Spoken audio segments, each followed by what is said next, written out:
The views and opinions expressed on any program are those of the producers and/or the persons appearing on the program and do not necessarily reflect the views and opinions of FRC Media, Bristol Community College, or the City of Fall River.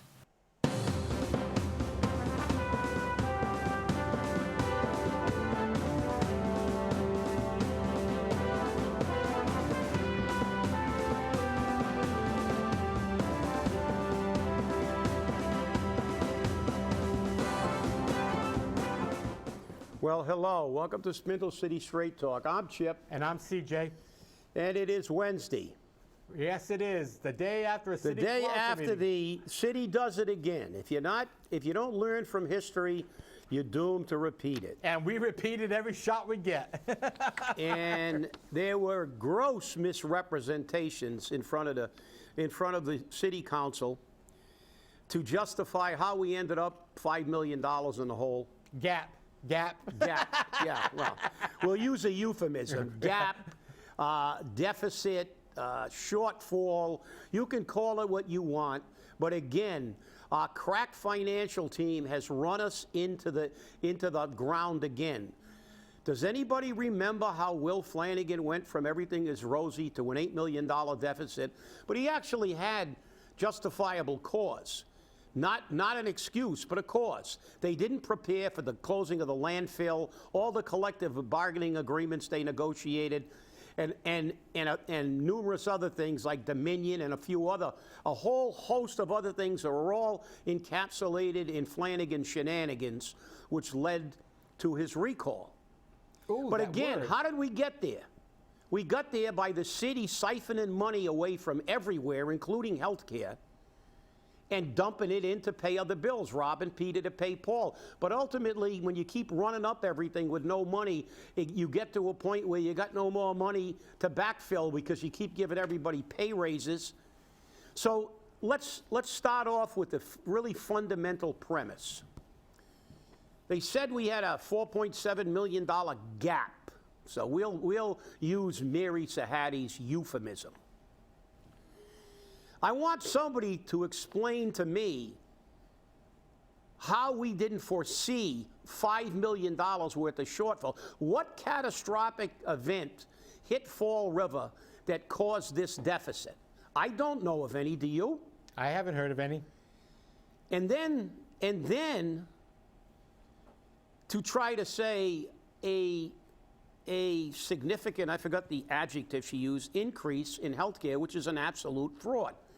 So why isn't somebody asking our financial team what went wrong in the last two budgets that was supposedly great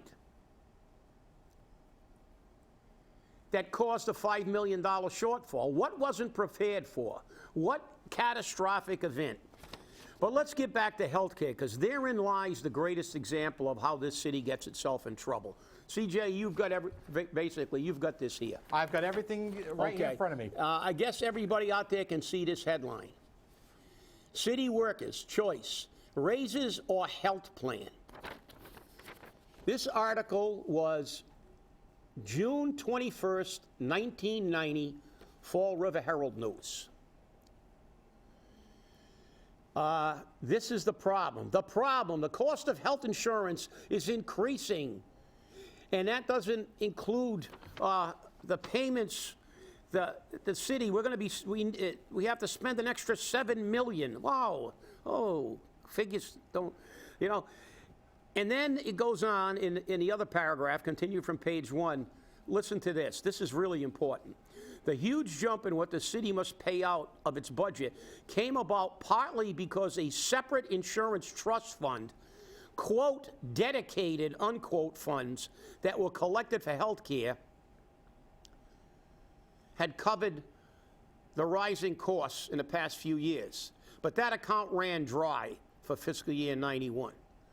That was an absolute lie. We went to arbitration. We not only found out they had enough money to pay their side, but to give us 3 free months of Blue Cross and an $18 premium reduction for the subsequent 9 months, because we brought in a forensic auditor. And he uncovered all their deeds. And guess who had audited the city at the time, or actually did a reconciliation or a recreation by their own admission, and never reported the fact that they didn't comply with the statute, which calls for an audit, not a reconciliation. Haig and Sahadi. And Bruce Haig testified to that under oath, that it was not an audit, in direct violation of the law. And the same person went in front of the council last night. Now, let's remember what this article said in 1991. They once had an insurance trust account, a dedicated fund for health care. And you think they learned in 91 when that arbitration was settled? They said they were going to fix it. You know how they fixed it? They've never again had a dedicated account. As a matter of fact, Mary Sahadi went in front of the council last year and admitted with Kathy Ann Viveris they never fully fund their portion. They never fully fund it, and they never keep anything in a dedicated account. Because had they kept anything in a dedicated account, they could basically not even raise rates for the next 3 years, because we have $5.5 million on our side that has a dedicated account. So conversely, with their 3-to-1 ratio, do the math. They should have $16.5 million in a dedicated healthcare account. And remember, that $5.5 million we have in the employee trust fund, dedicated account, we've actually periodically given a holiday, a month off to the employees.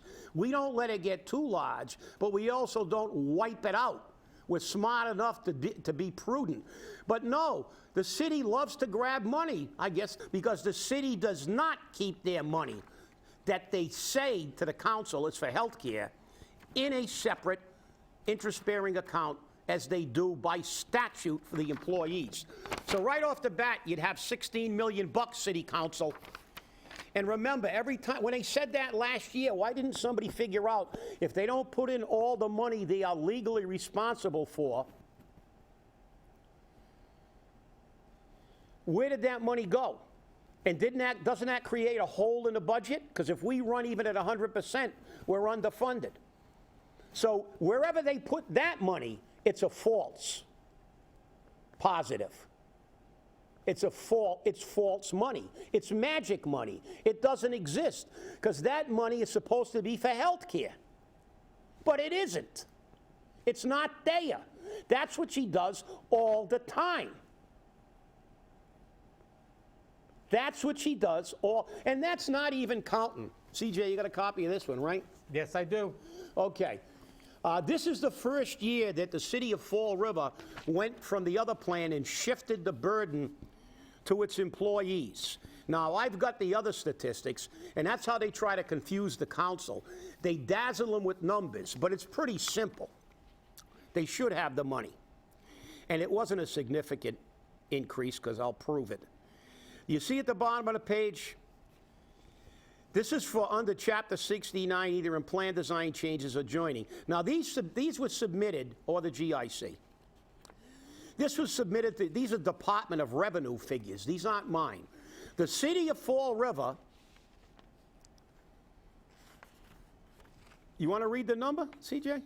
I'm trying to find what page you're on. Bottom, front page, it says more communities cut premium costs. Okay, because I got a couple of... Bottom right-hand corner. East Bridgewater, Fairhaven, Fall River, Framingham, Haverhill, and Marlboro. I don't think I have that particular one. I gave it to you. I'm sure you did. I just got to look at it. Okay, I'll let you find it, but.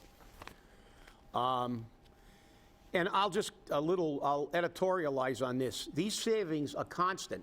The first year we saved, you can't find it? No, I can't find it. All right. Fall River, the only city close to our size is Framingham. When they made a change, they saved $3,556,700. I found it. Okay. All right, and that's $3 million for Haverhill. Everybody else is down in the hundreds of thousands. It's $3 million for Haverhill. But You want to read Fall River's number, please? $8,394,531. 8 million, 8.3 million, nearly $8.4 million. That went into the coffers. And ever since then, they've been averaging about $3 million a year, in addition to the other rebates. You don't see that in their numbers. That's the problem. You can't get the numbers. The transition team couldn't get the numbers. They had to go to the mayor and complain that Mary Sahadi wouldn't give them the numbers. And then when you do request the numbers, you get 17,000 pages, like lawyers do in discovery when they don't want you to find things. Well, look, I was just a dumb firefighter in 90, 91. The city had this big giant article with all their fancy auditors and lawyers and stuff and said they were broke. And on a hand calculator, I figured it probably wasn't possible. But I also knew I didn't have the resources to do the digging that we had to do. So we hired one of the best, if not the best, accounting firm in the country to audit. And look what they found. That's why forensic audit, it creates total hysteria in this community. Because what they have been doing since 90, not putting money away for health care, caused the problem. Just like when they didn't put enough money into the retirement system and tanked the system. And then Mary Sahadi, who had a fiduciary obligation to do the right thing, caused not only the retirement system problem, but the health care system problem by not ensuring that there were adequate funds in there to not only maintain the coverage, but assure a cushion for later. All they look for is short-term money. This is absolute baloney. And no matter what happens, you can't get a number. You got a copy? I don't think you got a copy of this letter, because this is a letter I wrote. This is a letter from 2016. I am requesting a transfer of $44,000 from the general fund's depository account to the employee trust fund. This is $44,000 of employee money that by statute has to be put into the employee trust fund, not into the general fund. I requested in writing where that $44,000, when it was collected, if it migrated from any other account except that general fund account until it was finally discovered in 2016. I still haven't got the numbers. I wrote another letter just in January 16th. You got this one. I got that one. And before I do, this letter is directed to Director of Human Resources, Madeline Coelho, who has nothing to do with this. She's worked with the IAC diligently to maintain our health care plan, and we have done a great job. We have one of the lowest cost, best health care plans in the state of Massachusetts because of the work of the city and Madeline and Nick and everybody who works in that office and the people who go there every day and deal with thousands and thousands of figures and have to put up with the fact that we can't get full disclosure ever, in spite of the fact that this administration has promised transparency. So I don't like to read things on the air, but this is so important to the taxpayers and a waste of money. Dear Director Coelho, you want to read it, CJ? Dear Director Coelho, please let this serve as formal written notice of the failure of the City of Fall River to provide requested financial information pursuant to healthcare funding. As you are well aware, at last month's Insurance Advisory Committee meeting, I made a clear and specific request for information on the city's side funding of its healthcare obligation. I made this request directly to CFO Mary Sahadi in the presence of both the IAC and PEC members and you. To ensure there was no misunderstanding of my request, I asked, are we clear? Her response was, we are clear. Yet, when I asked a simple follow-up question, I have not only failed to get a simple answer, I have been stonewalled. I will, for the record, remind you that on the afternoon of the aforementioned meeting and the incoming Chief of Staff and you. At that meeting, I reiterated that I wanted a simple answer to a simple question.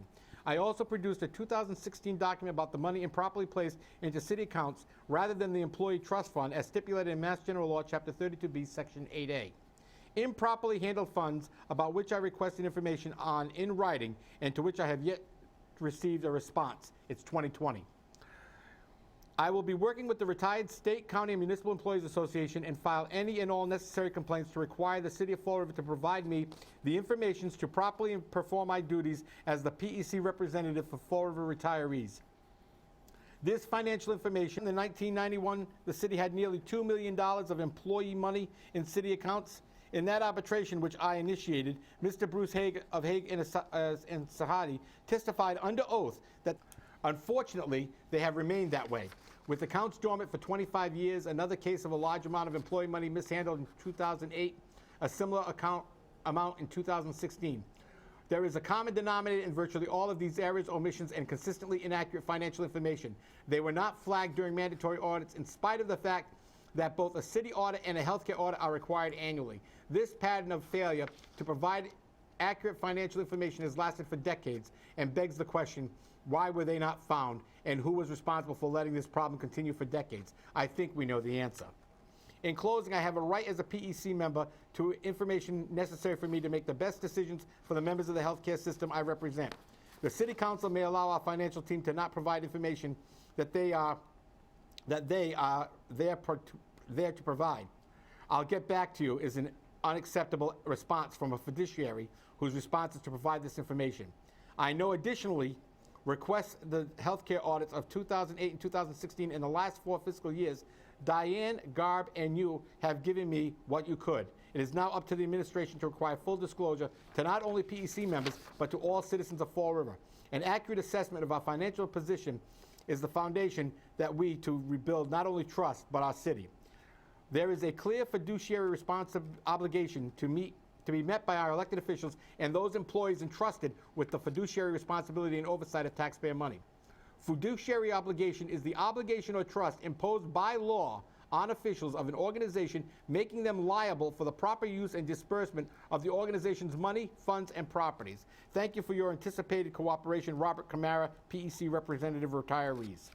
And as of today, I have not received one number from the numbers I've requested from the CFO. And her numbers last night, as they always do, like Bob Connors, it's his job to try to confuse the issue. And I don't think he had any idea how badly they screwed up the audit. Because once I dug into it, they started making concessions. Every number I sent them, they agreed to. And I said, well, there must be more than that, because I'm not a CPA. So we got Ernst & Young, and you know, we found how much of our money had, and their excuse was, we put it in our account erroneously and forgot it was yours. The figures that she quoted yesterday, you have this IAC handout? Yes, I do. For the 220, you'll see in the second column, scenario 1 for fiscal year 2021. Correct. With the 5.7% increase that was projected. Now, you look at these numbers, and it says 5.7, and the other one is, the last one, which is like 09, that plan doesn't exist. That's one of those high deductible plans, right, that they're trying to get in. I don't see much movement toward anybody wanting this plan. So there's the 5.7 and by the way, kudos to Michelle Dion for asking some questions. Cliff Ponte asked a couple of pertinent questions, and kudos to them. But this is the problem. But there were still misrepresentations by Mary Sahadi. I know, and that's the problem, because that's what they do. They dazzle you with numbers. And this is a very simple thing. Irrespective of any numbers, the characterization she used of this being a major problem is only to justify them trying to get, and I heard that they dropped that attempt to bring in the debt override now, because probably of all the pressure it's starting. But the reality is, this is the panic. We've heard the panic mode with what? Every time the water department wanted some extra money that they didn't put in their budget, the city's all the water mains are gonna blow up. The city's gonna be flooded. How many times can we point to instances where they try to back the city council into a corner by claiming there's gonna be some catastrophic event if we don't give them the money to misspend again? And remember, taxpayer, we have a $5 million deficit on the heels of these exorbitant tax increases that you've all suffered already. If they would have not pushed through those exorbitant tax rates, what would the deficit truly be now? 8 million? 10 million? Remember, they're working with more tax money than they've ever had. And a health care plan, she's stuck in something about 8%. But listen, I know what that is. What she's talking about is we have to pay, this is the figure they're using for the premium increase. Now you have to add to that the administrative costs, which went up 1.5%.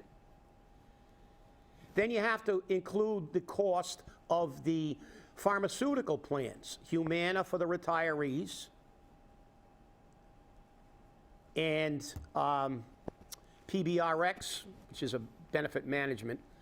So you have to add their costs. But she got to that 8% by adding those costs. But did she subtract the tremendous amount in stop-loss insurance, too? She tries to pretend that nobody knows this but her. Oh, yeah, he's going to tell you that, but he doesn't know about, we got to pay the stop-loss, and we got to, yeah. And I also know about all the rebates we get from the pharmaceutical companies. And I also know about the rebates that we get from the stop-loss insurance. That's why we have them. And that's why we carved out the prescription drugs, to save money. The premium that they've got here is a 5.7. And by the way, Blue Cross and Blue Shield of Massachusetts recommended a 5.4% increase to premiums for cities that had carved out pharmaceuticals. So they recommended 5.4. They already fudged it by 0.3%. But we don't care. We like to be a little over, like we've been running under budget. But that 5.7 gets to 8 because she's just adding all the stuff that's going to help her case. I don't know if that 8%, I got to see, that's why, it's bad enough that she won't make full disclosures. She actually misrepresents things intentionally to the city council,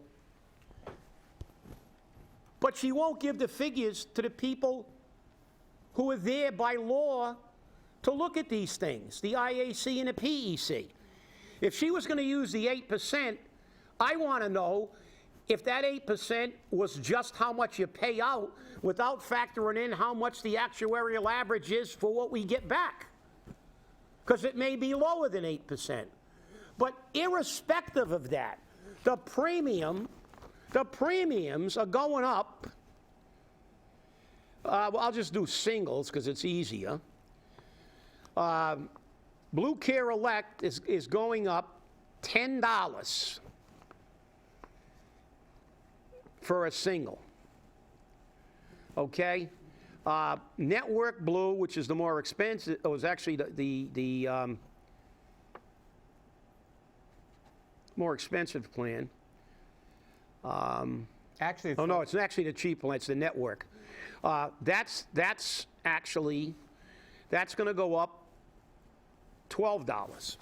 So do you think in today's healthcare environment that those are tremendous increases? No, but nowhere near. We are well below the state average. And then there has never been a full disclosure, and I'm not going to pretend to numbers, and I can tell you hard-working people who've worked on this healthcare system. I want to know if all the money they get from the money shifted to the employees, the $3 million a year, the $8.3 million they got the first year we transferred. Where did all that money go? Where did the money that we got $5.5 million and they should have $16.5 million? Where did that money go, Mary? Where'd you divert that to? You're going to tell the city council you care about the health care for the people of Fall River and you didn't live up to your fiduciary obligation under the law? Under the law. 2,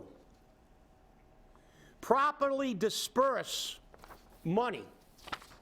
You think not living up to your 75-25 split and underfunding it and having the audacity to go before the city council and say, oh, we do that anytime. We like to shoot craps with the taxpayers' money.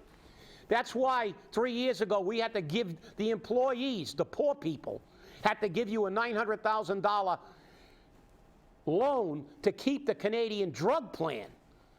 And that would have jacked up the price of the plan by $5 million if we lost the money we saved from Canada. You think this is being run properly, taxpayer? Can you say forensic audit? And this is the other one. This is from the city. Can you read that number on a second block that's bold-faced? $3,857,716, a 5.7% increase. Does that say 8? No, it says 5.7. Closure. And then she goes in front of the council and talks. And talks BS, and she's been doing it since '91. I will remind you, we will have more numbers to follow. But this hadn't been dumped on you. And now they're going to look for more money for their constant spending. Oh, Milton, you must be rolling over in your grave. They ran out of sand alone. Is being run. And the only way to fix it, City Council, is a forensic audit. A forensic audit of the entire city. But let's start with the health care and see if they're compliance to the statutes about auditing. I got a ton of stuff I can give them. It's interesting. And didn't Mary Sahadi just recently come before you and ask for like $500,000? Yep. Yeah, she came in, and we didn't know that until after we got talked about this deficit. Because ironically enough, they said if they got the override in this budget, she would be about $300,000 short, and she tried to grab it from us up front. And promised you under the guise of reducing our premium. We're going to give them $300,000 for like a $2 a week, $2 a month decrease. They just wanted the upfront money so she could divert that, which is illegal, by the way. So everybody, have a good day. All you counselors that should be watching this, if you haven't watched it yet, make sure you do. And any questions you have, feel free. I will be glad to show you. There's nothing that I have presented today that I don't have in writing. Thank you, Chip, and thank you for watching. Have a great day. We'll see you on Friday.